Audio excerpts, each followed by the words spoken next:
BMC office मध्ये आले आहे. कारण असं आहे ना की माझ्या सासूने माझ्या मिस्टरांचं बर्थ सर्टिफिकेट वर त्यांच्या सासऱ्यांचं नाव टाकलं आणि ते बर्थ सर्टिफिकेट आणून ठेवलंय घरामध्ये. एवढे दिवस आम्ही बघितलंच नव्हतं. पण आता झालं असं की बर्थ सर्टिफिकेट वर ज्यांचं बर्थ सर्टिफिकेट आहे त्यांचंच नाव असलं पाहिजे. त्यांनी त्यावेळी आनंदाच्या भरामध्ये बारसं केलं नव्हतं आणि आपल्या सासऱ्याचं नाव टाकून ते बर्थ सर्टिफिकेट घेऊन आले. तर आता आम्ही तो बर्थ सर्टिफिकेट कुठे घेऊन जातो ना तर त्याच्यात नाव आहे वेगळं आणि यांचं नाव आहे वेगळं.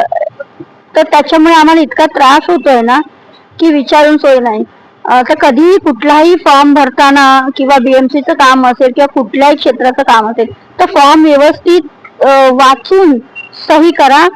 आणि महत्वाचं म्हणजे कसं शिकलेल्या व्यक्तींनाच तिथे पाठवा जे काही काम आहे, कारण तेच व्यवस्थित करून येतील. नाही तर म्हणजे शिकले नसल्यामुळे आपले जुनी लोक आहेत नाही शिकलेले त्यांचं काही चूक नाही, बिचारे त्यांना वाटतं आपल्याला त्रास होऊ नये म्हणून ते करून येतात जे पण आपलं काम आहे.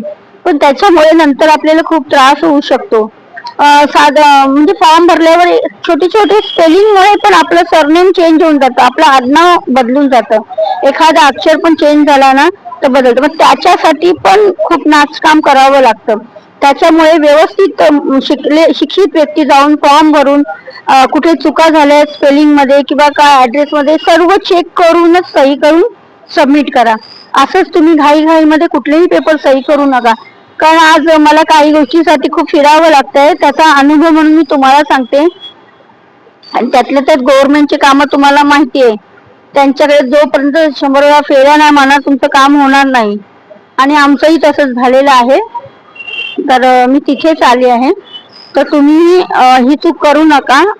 सगळे पेपर चेक करा आणि मग सही करा. छोट्या छोट्या गोष्टी पण खूप मोठ्या असतात, आपल्याला त्यावेळी वाटत नाही, पण जेव्हा खरी गरज असते ना त्या गोष्टीची त्यावेळेस आपल्या लक्षात येतं की आपण किती मोठी चूक केलेली आहे.